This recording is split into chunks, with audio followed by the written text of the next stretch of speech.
Boker Tov Lekoulam. Faire ce qu'il faut faire même quand on n'en a pas vraiment envie. Et même lorsque l'on a envie, faire ce que nous devons faire pour sanctifier le nom de Dieu. C'est pas si évident que cela. C'est ce que nous allons développer aujourd'hui dans notre Tania du jour. Installez-vous tranquillement, on démarre dans quelques instants. Aïe aïe aïe aïe,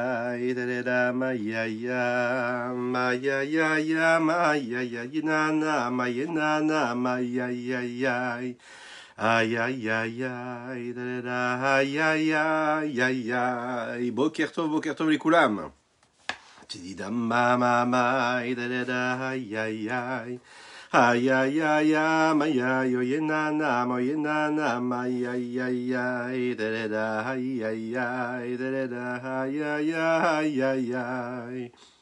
Ay ay ay da da ay ay ay da da da ay ay ay ay ay moyenana moyenana ay ay ay ay ay ay ay ay da da da ay ay ay ay ay ay ay ay ay ay da da da ay ay ay da da da ay ay ay Oyenana moyenana ay ay ay ay da da da ay ay ay da da da Tididam mamamai. Aïe aïe aïe aïe, aïe aïe aïe. Aïe aïe aïe aïe aïe aïe nana, nana, aïe aïe aïe, aïe aïe aïe, aïe aïe aïe aïe aïe. Aïe aïe aïe, aïe aïe aïe, aïe aïe aïe, aïe aïe nana, nana, aïe aïe aïe aïe. Aïe aïe aïe aïe, aïe aïe aïe aïe aïe aïe, aïe aïe aïe aïe aïe aïe, aïe aïe aïe, badadim bom bam barada, moyenana moyenana, aïe aïe aïe aïe, aïe aïe aïe aïe, aïe aïe aïe aïe aïe, aïe aïe aïe. Aïe aïe aïe aïe, moyenana, aïe aïe aïe aïe aïe aïe. Moyenana, aïe aïe aïe aïe aïe aïe, da da da, aïe aïe aïe aïe. Da aïe aïe aïe, da da aïe aïe aïe, da da aïe aïe aïe, moyenana, moyenana, aïe aïe aïe aïe. Aïe aïe aïe aïe da da da aïe aïe oye na na na. Nous sommes dans un sujet qui est assez important. Itkafia et Itapra, un sujet de base dans la Chassidoute et dans la vie de chacune et chacun d'entre nous. À qui je souhaite un grand Boker Tov, un grand Shavuot Tov. Donc Boker Tov les Koulam, bonjour à toutes et à tous. Je suis infiniment heureux de vous retrouver en cette magnifique matinée que Dieu nous offre sur la terre.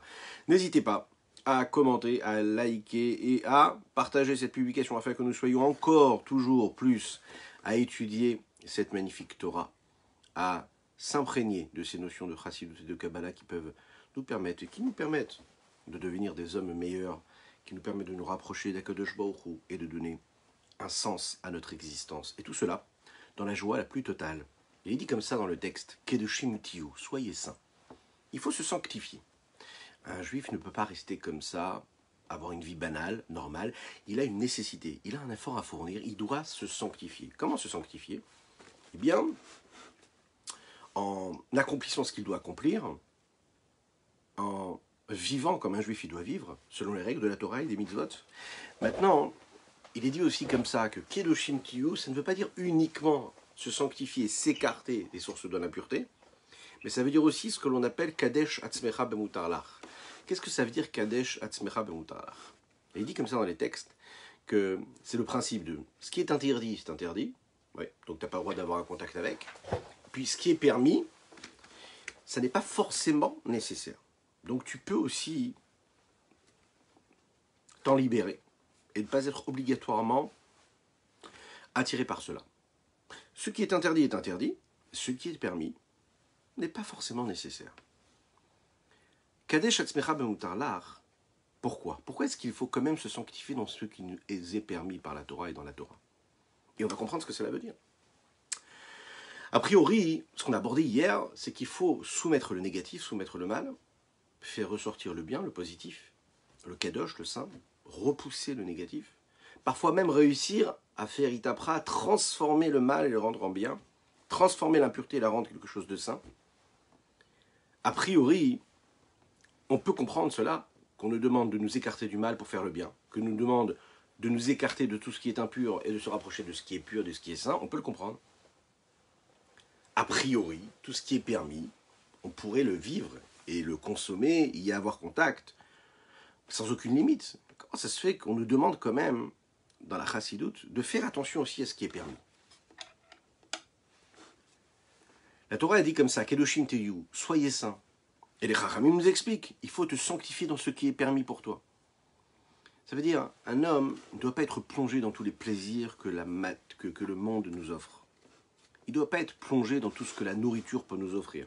Dans tout ce que les plaisirs corporels peuvent nous offrir, seulement il doit s'en détacher. C'est-à-dire les vivre avec une mesure convenable. Pas plonger comme ça, être obsédé par les plaisirs que la vie peut nous apporter. Ramban Nachmanide nous explique cela dans la Parashat Kedushin. Il dit que il y a la possibilité d'un homme d'être quelqu'un qui accomplit la Torah et les mitzvot au doigt et à la ligne. Vraiment, il fait tout ce qu'il faut. Le seul problème, c'est qu'on peut être quelqu'un, par exemple, qui est appelé un glouton, mais pas avec la permission de la Torah. Voilà comment Nachmanide il décrit ça. Être quelqu'un qui est complètement plongé dans les plaisirs du monde avec la permission de la Torah, avec la Heshgacha de la Torah. Ça veut dire que pendant toute sa vie, il va faire tout ce qui est permis, il ne va jamais faire ce qui est interdit, mais ce qu'il va faire, quand il va faire ce qui est permis, il va être un peu trop grossier, un peu trop superficiel, un peu trop matérialiste. Toujours, encore une fois, dans ce qui est permis. La question qui se passe, on a déjà été confronté à cette situation-là. Les enfants, les jeunes, parfois les moins jeunes, se posent cette question, je ne comprends pas. Pourquoi est-ce que tu as besoin de te rajouter des interdits? Pourquoi est-ce que tu as besoin de te rajouter des complications?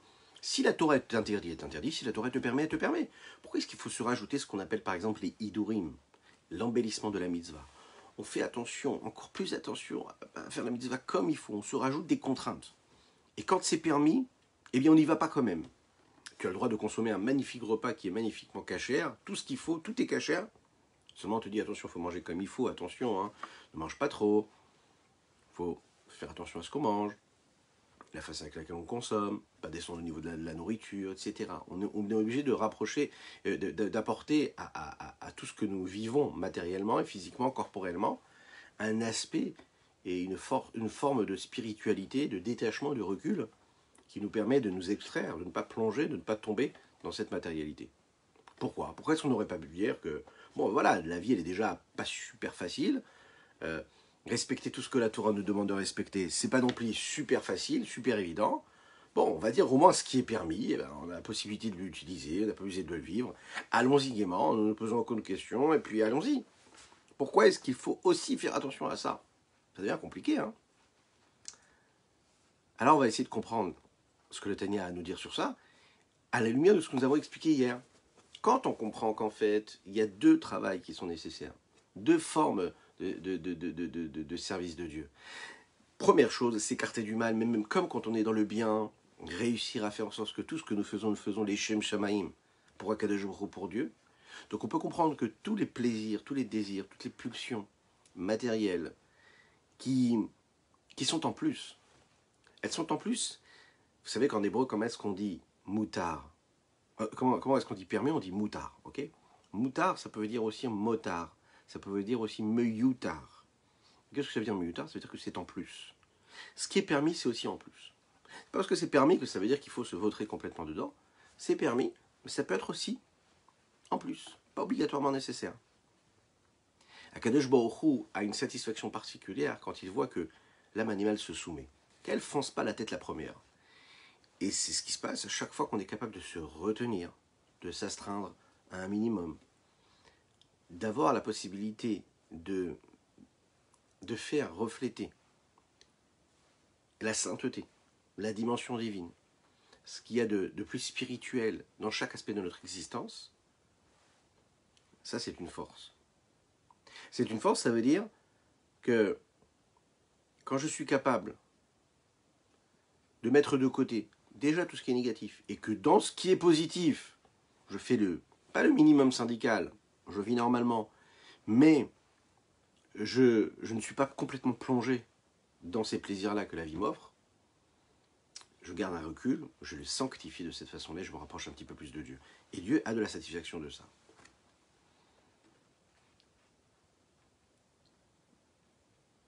Le Admour Hazaken nous amène quelques exemples pour cela. La Gemara, par exemple, nous raconte, dans le Talmud, nous raconte que les chassidim arishonim, c'est-à-dire les premiers chassidim, ce qu'on appelait les chassidim à l'époque déjà, les grands maîtres, eux, ce qu'ils faisaient, c'est qu'ils retardaient leur petit déjeuner de 2 heures. Si tout le monde mangeait à 8 heures, eh ben, ils mangeaient à 10 heures. Si tout le monde mangeait à 10 heures, ils mangeaient à midi. Pourquoi? Ben, pour montrer à leur corps que leur corps n'était pas là pour décider, et pour soumettre un petit peu plus le corps à la spiritualité. Par exemple, les chassidim des premières générations faisaient attention à ne pas manger tout ce qui est en plus. On se nourrit de ce que nous pouvons nous nourrir. Puis, voilà, un chassid, il ne va pas manger une glace, il ne va pas manger des choses comme ça, etc. On a l'habitude de dire, mais pourquoi est-ce qu'un chassid, il évitait, et il peut toujours éviter d'ailleurs de manger une glace, parce que la glace, ça fond rapidement, d'accord? Et puis on ne peut pas se retenir, donc on est obligé de la manger tout de suite. C'est un petit peu comme si que la glace, elle nous dictait son rythme. Et un homme qui sert Dieu, il ne peut pas se faire dicter ses gestes et sa vie par un aliment. La glace, quand elle est servie, elle nous oblige, elle nous ordonne de la consommer maintenant. On ne peut pas ne pas la consommer tout de suite. Ça, c'est compliqué pour un homme qui essaye de travailler et qui travaille son être, sa personne. Comme tout autre repas, quand on est contraint, quand on se sent obligé de manger le repas parce qu'il est comme ça, parce que c'est le moment, ça veut dire que quelque part, on dépend. Hein, on est au service de l'aliment qui lui est censé être lui à notre service. Et ce qui est très intéressant, c'est que là, vous allez vous dire, mais dans quel monde on vit? Ça devient compliqué cette histoire. Bon, je vous rassure. À notre époque, c'est comme le Rav Nissan Nemanov. Le Rav Nissan Nemanov, c'est l'ancien directeur de la yeshiva de Brunois, hein, pour ceux qui en ont entendu parler, la génération précédente, la génération de nos pères. Et puis, quand il a vu, lui venait de Russie, il a donné sa vie en Russie pour diffuser la Torah et les mitzvot. Il vivait dans la pauvreté la plus totale. Et quand il est arrivé en France, il a vu que les jeunes mangeaient le petit déjeuner au matin. Et ils prenaient, à l'époque il n'y avait même pas de beurre kasher, donc ils prenaient de la margarine avec du pain. Alors quand il les a regardés, il les a vus, il leur a dit, mais je comprends que vous deviez manger de la margarine avec du pain. Ok, parfait. Mais est-ce que vous êtes obligé de poser la margarine sur le pain? Vous ne pouvez pas manger le pain d'un côté et la margarine de l'autre. Pourquoi les deux en même temps? Pour avoir autant de plaisir? Bon, alors, si je peux vous rassurer, ça ne nous parle pas beaucoup ça, parce que nous on est complètement dans un autre monde. On a dépassé tout ça. Par contre, on peut décider de faire attention à même ce qui est permis et le mettre de côté.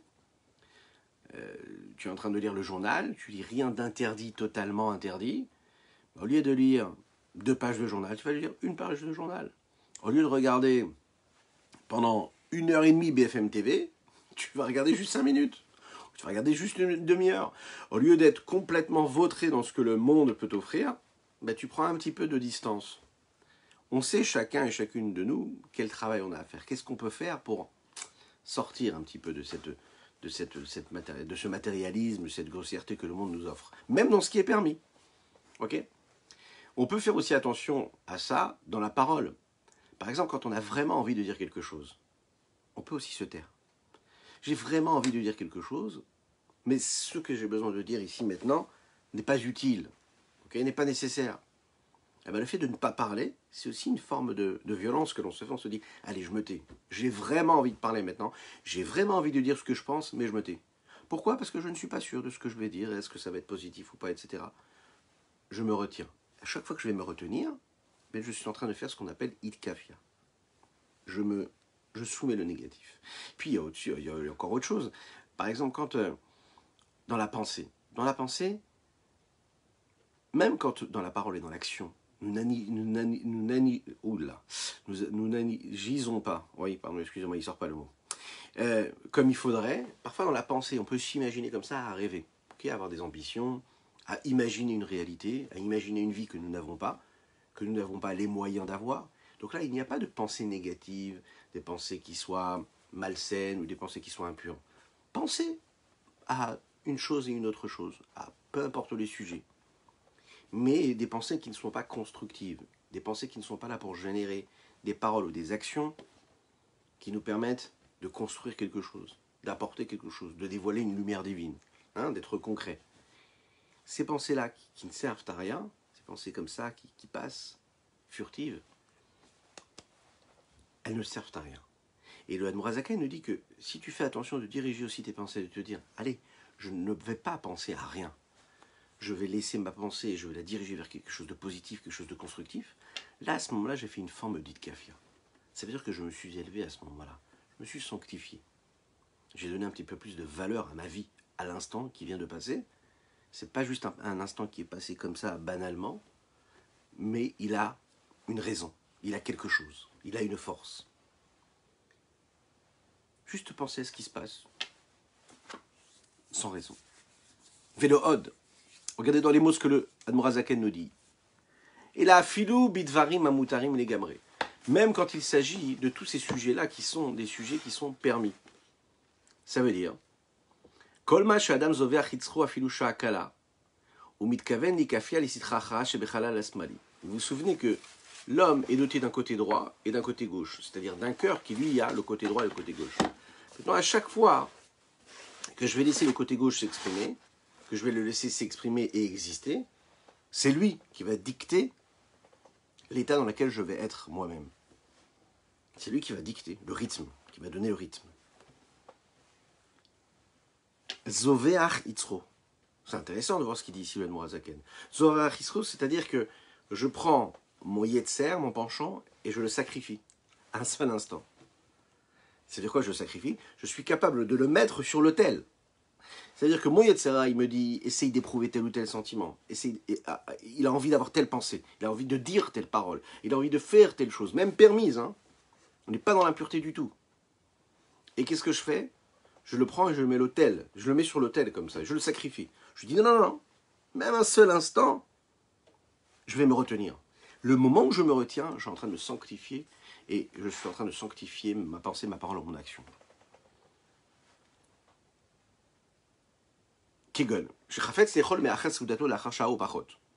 Une personne qui a l'habitude de manger à un temps précis, à un moment précis, elle décide de retarder ce repas-là. Maintenant, c'est pas qu'il va pas manger son repas, mais il va retarder le repas. Alors ça peut se faire dans des petits gestes, dans des petites choses. Quand on sent vraiment que le désir arrive, on a vraiment envie de manger, et qu'on se dit, ok c'est bon, je mange pas tout de suite. Je vais discuter avec la personne qui est en face, et je vais pas tout de suite manger à la seconde même où j'en ai envie. Ça, c'est une façon de se retenir.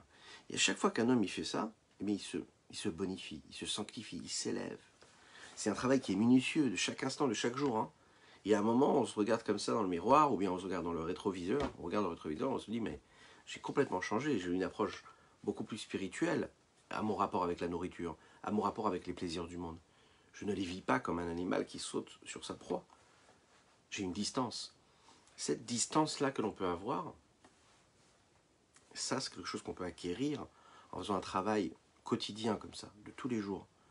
On met de côté. On se dit, je peux manger tout de suite, j'attends un petit peu. Des fois, c'est quoi? C'est 1 minute. Attendre 1-2 minutes. Juste le moment où le plaisir vient, je le mets de côté. J'ai fait ce qu'on appelle le café, je me suis sanctifié. Si à ce moment précis où je suis censé manger, Vosek, Torah, Beotacha, et je décide de me retenir, et au même moment d'étudier la Torah, par exemple, et de me dire, ok, j'aurais pu manger maintenant, mais je vais pas laisser mon corps me dicter le rythme, mais je vais écouter mon esprit, je vais dire, allez, à la place, je vais étudier la Torah, je vais aller faire une mitzvah. Alors à ce moment-là, je suis vraiment en train de transformer l'obscurité en quelque chose de lumière. Comme il est dit dans la Gemara Shabbat, Sha'ar evit ma'achal kol adam. La 4e heure de la journée, c'est l'heure à laquelle la plupart des gens mangent. Bon, ici on parle de ce qu'on appelle les heures zmaniot. Ça n'est pas du tout le même compte, ça ne correspond pas aux heures que nous connaissons nous. Mais si on regarde un petit peu ce à quoi ça correspond à notre époque, ça veut dire, disons 10 heures du matin. Ok? Les chachamim, eux, sha'a shishit ma'achal tamid chachamim. Les chachamim, eux, ils retardaient l'heure de leur consommation, de leur repas, de 2 heures. Ça veut dire, quand tout le monde mangeait à 4 heures, eux, ils mangent à 6 heures. Ils retardent de 2 heures. Pourquoi? Parce que de cette façon-là, ils voulaient se sanctifier, se rapprocher d'Akadosh Baruch Hu. Le texte nous dit, Vayum arivim atzmam shte shaot et kabanazu. Pendant 2 heures, ils soumettaient le Yetzer Hara, le mauvais penchant. Entre guillemets, ils l'affamaient un petit peu. Af shigam achar seuda yolomdim kolayom. Bien que, après la Séouda, après avoir mangé leur repas, ils continuaient à étudier la Torah toute la journée. Mais ils voulaient montrer que leur corps ne dictait pas le rythme. Pas parce qu'ils étudiaient plus, parce qu'ils étudiaient. C'était vraiment de le montrer, de montrer qu'ils étaient capables de mettre de côté ce que le Yetzer Hara leur apportait ici, leur demandait. Le Yetzer Hara, parfois, il nous donne envie, comme on disait tout à l'heure, de dire des paroles, de parler, de dire des choses qui nous font plaisir, de parler de la politique, de parler de choses et d'autres, insignifiantes. Et le Yetzer Hara, ici, lui, il a vraiment envie de les dire. Il a vraiment envie de partager ça, ce qu'il pense sur tel ou tel sujet politique ou tel sujet qui nous concerne. À ce moment-là, je peux sanctifier mon âme aussi. Ce que le Morazaken ici, il a envie de nous dire, c'est que le Yetzer Hara, il rentre partout en fait. Il rentre dans tout ce que nous sommes, dans tous les pans, dans toutes les failles de notre personnalité, dans tout ce que nous sommes. Et ce travail de sanctification, il peut se faire aussi dans tous ces petits détails-là. Ce qui se passe, c'est qu'en fait, quand à un moment on commence à travailler tous ces petits détails, on se lève le matin avec l'impression d'avoir un travail énorme à fournir. Ça veut dire que ça ne s'arrête jamais, parce qu'il faut aller travailler vraiment toutes ces petites choses qui font partie de notre personnalité, de nos pulsions, de nos passions, de nos désirs, de tout. Et ce qu'il faut savoir ici, c'est que l'avantage, c'est que quand on travaille dans le domaine de la sainteté et de la sanctification de l'être, de la purification de ce que nous sommes, on est aidé. Pourquoi est-ce qu'on est aidé? Parce qu'à chaque fois qu'on fait un petit pas, on est en train de se connecter pas à une force qui est égale à celle que nous sommes en train de soumettre. On est en train de se rapprocher, de se connecter avec une force d'infini, puisqu'on se connecte avec la Gdusha. Et là, la Gdusha, elle a quelque chose de plus que la Touma n'a pas, c'est que la sainteté nous rapproche d'Hachem et d'une forme d'infini. Et cette forme d'infini, elle nous fait, et elle nous propulse, et elle nous fait monter de niveau en niveau, et elle nous détache de cette matière. C'est-à-dire qu'une personne qui s'habitue comme ça à se détacher, à ne pas dire ce qu'elle a envie de dire, à ne pas penser à des choses futiles et banales, à être comme ça dans le contrôle de sa vie, de ce qu'elle est, de sa personne, elle ne s'en rend même pas compte, mais à un moment, elle prend vraiment une hauteur, elle prend vraiment une valeur. Elle se déconnecte de cette forme de limite qu'il y a dans le monde pour se rattacher à une sainteté. Quand on s'arrête de penser à quelque chose, d'accord, ça veut dire que je suis en train de montrer que je gagne le combat. Je suis en train de montrer que je maîtrise ce qui se passe dans moi. Je suis capable de décider de me sanctifier, de m'attacher à Kadosh Baruch Hu à ce moment-là. Comment? Dites kafia sitrachara letata istale kekara de kutshaberichu ou gdushato leila arbe. Quand la sitrachara, quand l'autre côté, c'est-à-dire tout ce qui est l'inverse de la sainteté, eh bien, est mis de côté. Alors à ce moment-là, Akadosh Baruch Hu, l'honneur de Dieu et de sa sainteté, s'élève énormément, se révèle et s'élève énormément. On lui donne de l'ampleur, au Megdushazu, et de cette sainteté-là, que l'homme crée en soumettant l'autre côté quand il réussit ce combat, lorsqu'il réussit à transformer et à changer sa nature. Alors, il se passe quoi? Il se passe que Nimshechet Gdusha Eliona la Adam le Mata, les Saya aussi au Rav et Atsum la Vodato Idvarer. Quand l'homme il fait un petit peu, c'est un petit geste. Je me suis habitué juste, à reposer le plat quand il arrive, à attendre un petit peu qu'il soit un peu moins fumant pour le consommer. Je me suis retenu un petit peu quand j'ai une pulsion qui vient, je la mets de côté, même si c'est une pulsion qui est permise. Mais petit à petit, des petits gestes. Akadosh Baruch Hu, il voit ça, et on dit que d'en haut, il nous donne un éveil de Gdusha phénoménal. On reçoit énormément de force pour cela, pour continuer à s'élever. Il est dit comme ça dans le Talmud, la Gemara Yoma. C'est ce que les Chachamim disent. On dit un homme qui se sanctifie un peu ici-bas sur terre, eh bien on le sanctifie beaucoup d'en haut. Quand tu fais un petit peu, Akadosh Baruch Hu, il te donne beaucoup. Pourquoi? Parce qu'il y a différentes causes et différents effets qui se mettent en route. C'est-à-dire qu'à chaque fois qu'on a une pensée positive, où on a une pensée qui permet de soumettre le mal et de faire refléter et de faire ressortir le bien et la sainteté, et qu'on réussit à se maîtriser, eh bien on est en train de mettre un système comme ça d'engrenage de Gdusha. Ça crée un système d'enchaînement qui va générer de la Gdusha, de cause à effet comme ça. La Gdusha va engendrer de la Gdusha, la Gdusha va engendrer de la Gdusha. Donc peut-être qu'à la base, cette petite pensée que tu as retardée, que tu as repoussée, cette petite parole que tu as repoussée, ce petit moment où tu te dis je vais manger un petit peu plus tard, ok? Eh bien ça crée ce petit cercle-là, qui lui va faire partie de ce grand système-là, ce petit cercle qui va donner naissance à un autre cercle. Et comme c'est un petit cercle, même si c'est un cercle de Kedusha qui va donner naissance à encore d'autres cercles de Kedusha, donc tu es en train de faire descendre encore et encore de la Kedusha. Et ça combat complètement ce qui se passe à l'inverse. Puis qu'on connaît le principe de Avera Goreret Avera. Une personne, elle fait une petite Avera. Elle ne voulait pas faire une grande Avera, juste une petite Avera. Mais la petite Avera, hein, elle est en train d'entraîner, elle va amener une autre Avera. Une Avera que tu n'aurais jamais pu imaginer faire, accomplir. Mais cette petite Avera, elle t'a entraîné. Pourquoi? Parce que la petite a amené une plus grande, et l'autre a amené une autre, etc., etc., etc. Donc à chaque fois que moi je suis capable eh bien, de faire passer un instant de ma vie du côté de la sainteté, du côté de la Torah, du côté des mitzvot, du côté de Dieu, du côté du retrait de soi, alors je suis déjà en train de faire partie d'un autre système. Je rentre dans le système de la Kedusha. Et donc je vais générer que de la Kedusha. Mechaim, Mechaim.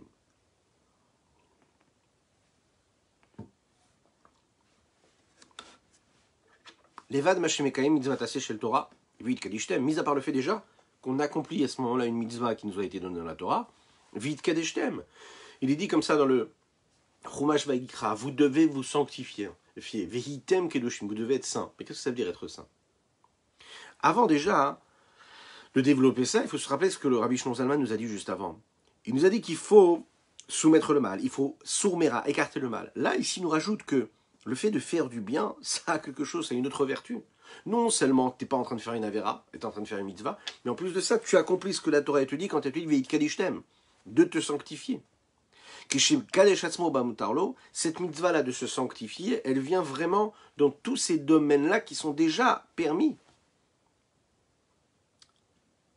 Quand un homme fait ce qui est permis et qui s'empêche de faire quelque chose qui est négatif, d'accord, c'est pas ce qu'on appelle Veit Kadishtem. Tu n'es pas en train de se sanctifier. Quand tu accomplis les mitzvot et tu ne fais pas d'avera, tu ne te sanctifies pas. Juste tu fais ce que Dieu te demande. Tu te sanctifies, mais dans la mesure de la mitzvah qui t'a été demandée d'être accomplie. Là, on parle de quelque chose d'autre, quelque chose en plus. C'est tout ce domaine-là dans lequel souvent les hommes qui accomplissent la Torah et les mitzvot en général se trouvent, c'est-à-dire qu'ils sont dans un chemin, dans une démarche de sainteté, mais tout en étant dans cette démarche de sainteté, on peut parfois complètement s'oublier et quand même plonger dans ce que les plaisirs de la vie nous offrent. Et là, on te dit, fais attention. Parce que tout en étant un homme, par exemple, parfois même très très religieux, qui accomplit tout ce que la Torah et les mitzvot te demandent, ben, tu peux être super matérialiste. Tu peux être complètement plongé dans les plaisirs du monde. L'homme, là, ici, il peut tomber, devenir, on ne va pas décrire ce qu'il peut devenir. Afin de pouvoir vraiment se sanctifier, il faut revenir à l'essentiel. Se rappeler pourquoi est-ce que tous les plaisirs du monde nous ont été donnés, pourquoi est-ce que le corps a été créé, quelle est la fonction de ce corps-là, pour qui il est là, et pourquoi est-ce que Dieu a fait l'homme avec des plaisirs et des désirs, pourquoi est-ce qu'il a créé l'homme avec l'envie. On en a déjà parlé, c'est parce que simplement, si l'homme a été créé avec l'envie, c'est pour qu'il puisse avoir une connexion et qu'il soit attiré par la matière. Si l'homme n'avait pas l'envie, vous savez, faut souhaiter avoir toujours envie, avoir toujours le plaisir et avoir toujours... Oui, parce qu'une personne qui n'a pas l'envie, qui n'a pas le plaisir, Chas v'Shalom, elle ne se nourrit pas, par exemple. Chas v'Shalom, elle n'a pas le plaisir des choses de la vie, elle n'a pas la joie de vivre aussi. Donc il faut garder ça. Attention, hein. Et il faut remercier Hachem de nous avoir donné ça. Mais c'est ce que nous disons dans les brachot du matin, c'est ce que nous disons dans la bracha que nous prononçons quand on consomme un aliment, quand on dit Shakoni Abid Varo, ensuite on dit Dieu nous a créé avec des manques, c'est-à-dire avec des besoins. C'est ces besoins-là qui font appel à ce besoin-là d'aller consommer un aliment. Et le fait qu'on consomme un aliment, à ce moment-là, on bénit Dieu. Et à ce moment-là, on a de la force. Donc, bien sûr qu'il faut avoir ce désir-là, mais c'est un désir qui doit être dirigé. C'est pas Dieu qui doit nous dicter notre vie. On ne doit pas être complètement obsédé par ce que lui peut nous offrir. Oui, c'est nous qui devons le diriger, s'en servir dans la mesure nécessaire. Et ça, c'est Vit Kadishtem. Vit Kadishtem, c'est plus fort que les mitzvot. Vit Kadishtem, c'est que je peux le faire, j'ai le droit de consommer, j'ai le droit de faire, j'ai le droit de vivre ce moment de vie, j'ai le droit de tout, mais je peux aussi le sanctifier. Je peux passer de l'autre côté, vraiment. Là, quand je fais un petit peu, Dieu, il est là, il me regarde, il scrute, et là, il me donne énormément. C'est ce qu'ici nous dit le Tanya. Au Firouche, Vit Kadishtem, chez Ta'atzmu, Atzmechem Kedoshim. Vous n'allez pas attendre que ce soit Dieu qui vous rende saint, mais vous allez faire ce travail de sainteté. Vous allez agir, vous allez tout faire pour être vous saint. Pas attendre que ce soit Dieu. Vit Kadishtem, Veitem Kedoshim. Ça veut dire, Vit Kadishtem, vous sanctifierez, Veitem Kedoshim, vous serez saint. Pourquoi est-ce qu'il y a deux fois ce texte-là? Alors il faut comprendre que Veit Kadishem, ça veut dire faites comme si vous êtes Kedoshim, et puis vous allez devenir Kedoshim. Qu'est-ce que ça veut dire? Bien sûr, on sait que tu n'es pas un grand sadique. On sait que, comme on dit, on sait que tu n'es pas un saint. Oui, on sait que tu n'es pas clean à 100% dans ta vie. Mais là, maintenant, à ce moment précis, tu as la possibilité de te sanctifier. C'est-à-dire tu as la possibilité de t'écarter un petit peu de la matière. Mais au moment où tu le fais, même si tu es en train de faire comme si, tu le deviendras à un moment. Eh ouais. Le fait de faire comme si, le fait de te mettre dans cette démarche-là, dans cette posture-là de sainteté, eh bien à un moment tu deviendras saint. C'est une promesse. Veit Kadishtem, Veitem Kedoshim. Si vous faites l'effort d'essayer de vous montrer à vous-même que vous voulez vous sanctifier, Kedoshim Tiyu, à un moment vous deviendrez saint. Afshe Behemet Eno Kadosh Muvdal Misitracha. Celui qui se sanctifie de cette façon-là, il n'est pas vraiment Kadosh, parce que qu'est-ce que c'est Kadosh? Kadosh, ça veut dire quelqu'un qui est saint, qui est séparé. Vous avez l'impureté, vous avez la sainteté. Celui qui est saint, ça veut dire qu'il est complètement saint. Il ne peut pas être après attiré par de l'impureté. C'est fou quand même. Eh ben non. Là, on te dit non, pas du tout, pas du tout, pas du tout, pas du tout. Tu n'es pas complètement séparé, parce que qui dit Kadosh dit Mouvdal. Qui dit Shabbat dit séparé de la semaine. Shabbat, c'est Kadosh. Ça veut dire qu'il y a l'Akdoucha, la sainteté, il y a tout ce qui est l'inverse de la sainteté. Le fait que tu décides à un moment précis de retarder ton repas, le fait que tu décides de tourner tes yeux de cette façon-là alors qu'ils pouvaient regarder à droite, ils regardent à gauche. À ce moment-là, tu es en train de te sanctifier.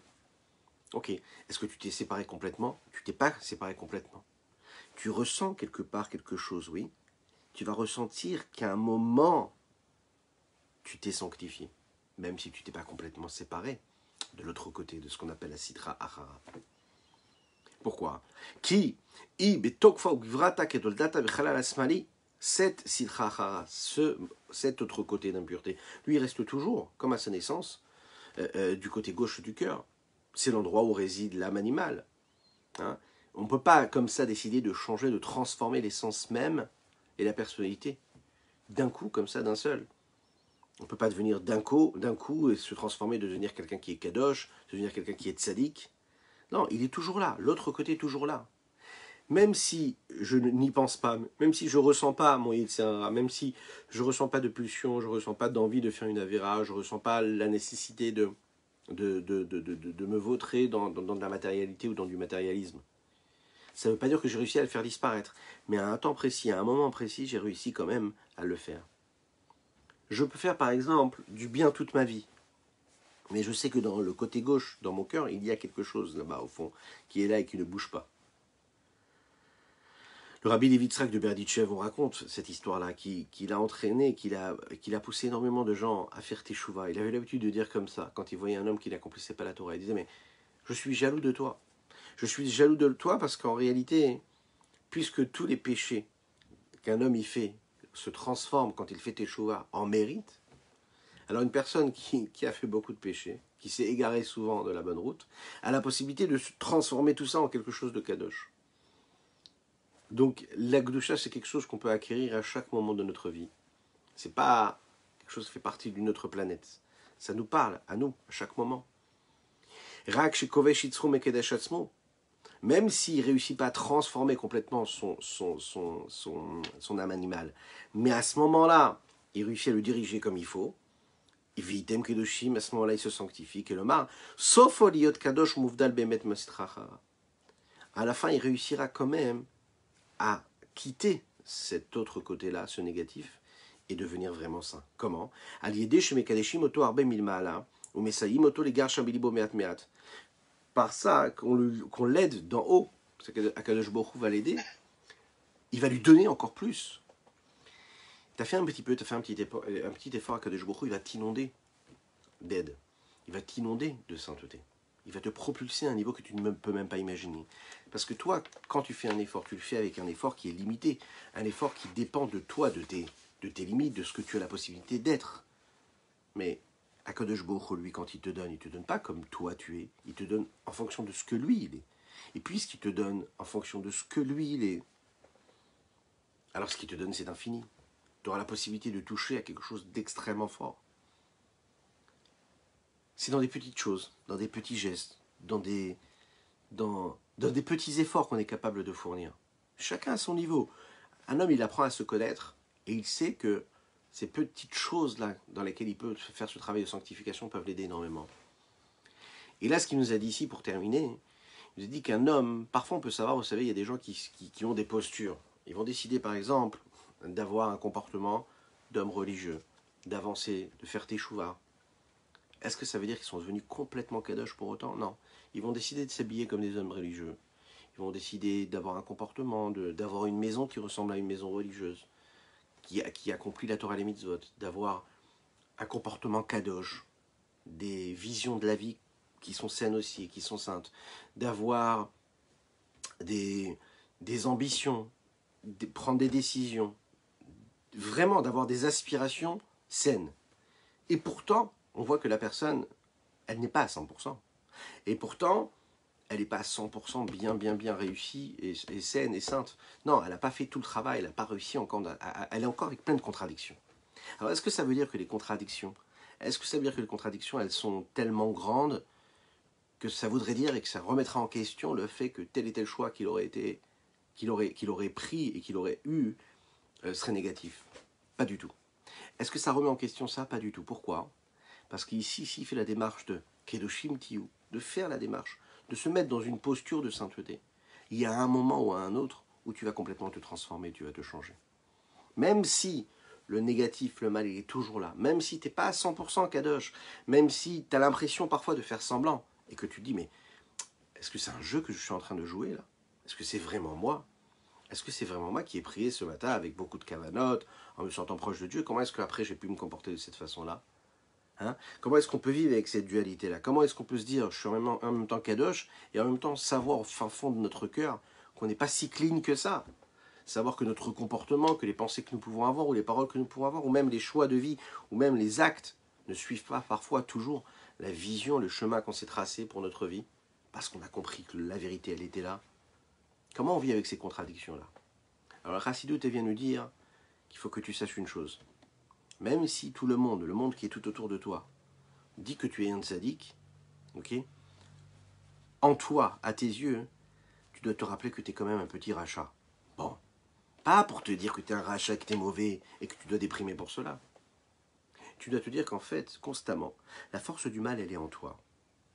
Elle est toujours prête à se révéler. Et que le combat, il est permanent. Et à chaque fois qu'il va lever la tête, à chaque fois que l'ennemi va lever la tête, toi, ça doit te donner envie, ça doit réveiller quelque chose en toi qui vient pour le maîtriser, qui vient pour le combattre, qui vient pour le gagner. Et c'est ce que nous avons dit. Quand, pendant ce combat-là, l'homme arrive malheureusement à se dire mais alors si je ne suis pas à 100% Kadosh, donc je ne suis pas Kadosh, il y a marqué Kedoshim to you, mais ce qui a marqué, c'est marqué Vit Kadishtem. Vit Kadishtem, Vitem Kedoshim. Vous allez faire cette démarche. Et quand vous allez faire cette démarche, vous allez voir que Yetzirah, il est toujours là. Surtout, c'est ce que nous a dit le Admor HaZaken dans les derniers chapitres, ne tombez pas dans la tristesse. Parce que la tristesse, c'est ce qui met l'homme dans l'abandon complètement de soi. C'est ce qui met l'homme dans une situation où il perd complètement ses forces. Il n'a plus ses forces pour se battre. Il n'est plus dans le zèle. Il n'est plus dans la rapidité. Il perd complètement toutes les forces et toutes les énergies qui sont nécessaires pour combattre l'ennemi. C'est tout l'inverse qui va se passer, parce que la tristesse va entraîner la paresse, l'inactivité. Et ça, qu'est-ce que ça va faire chez l'homme qui n'aura pas les armes nécessaires pour aller au combat? Les armes nécessaires pour aller au combat, c'est ce que nous avons dit, c'est la simcha, c'est la joie. Parce que pour gagner un combat et gagner encore un combat, il faut entrer dans ce cercle-là, dans cet engrenage de Gdusha. Et pour rentrer dans cet engrenage de Gdusha, il faut commencer même avec un petit geste. La petite pensée, le petit moment que j'ai réussi à battre mon Yetzirah, même dans ce qui est caché, même dans ce qui est moutard, dans ce qui est permis. Je vais me dire, ok, je prends l'exemple de la nourriture parce que c'est plus facile, mais on sait chacun et chacune d'entre nous les domaines de vie dans lesquels nous vivons, ce qu'on peut appeler l'entrée, le plat et le dessert, d'accord? Ça ne veut pas dire qu'il ne faut pas manger l'entrée, le plat et le dessert. Ce qu'il faut comprendre, c'est la démarche, de quelle façon on le fait. De quelle façon on est investi? Est-ce que c'est notre corps qui tombe dans l'assiette ou est-ce que c'est l'assiette qui vient à nous? Est-ce que le monde et tout ce que les plaisirs nous offrent et tout ce que le monde peut nous offrir, est-ce que c'est nous qui tombons dedans, hein? Est-ce qu'on est esclave de ça ou est-ce qu'on réussit à inverser la tendance et à diriger tout ça? À chaque fois qu'on va comprendre, à chaque fois qu'on va réussir à s'élever, à prendre du recul et être en retrait de cela, prendre de la distance et se sanctifier, par définition, s'écarter, se séparer, eh bien on a gagné un combat. Et chaque petit combat, ça nous permet de rajouter de la sainteté. Et à chaque fois qu'on rajoute de la sainteté, ben, ça nous permet de rentrer dans un nouveau cercle, dans une nouvelle bulle, dans un nouveau monde, le monde de la sainteté et de la pureté la plus totale. Celui que Dieu nous demande d'avoir et de faire exister sur cette terre. Voilà ce qu'on pouvait dire aujourd'hui dans notre Tanya du jour. Je vous souhaite une excellente journée. Je vous souhaite une excellent semaine. Shavua Tov u'Mevorach. Chazak u'Baruch. Pour votre présence à chacune et chacun d'entre vous. N'hésitez pas à partager, à commenter, à liker. C'est important. Que Dieu vous bénisse. Varikoti lachem rachan velidai yad velidai yad velidai yad velidai dai dai dai dai varikoti lachem rachan velidai yad velidai yad velidai yad velidai dai dai dai dai yad sheivelu siftoteichem ay lila Mardaya daya daya sheivelu siftotechem oiv lila Mardaya daya daya varikoti lachem racha ad beligidai ad belidai ad belidai ad belidai dai dai dai dai varikoti lachem racha ad belidai ad belidai ad belidai ad belidai dai dai dai dai ad sheivelu siftoteichem oiv lila mardai dai dai ad sheivelu siftoteichem oiv lila mardai dai dai. Bonne journée à toutes et à tous.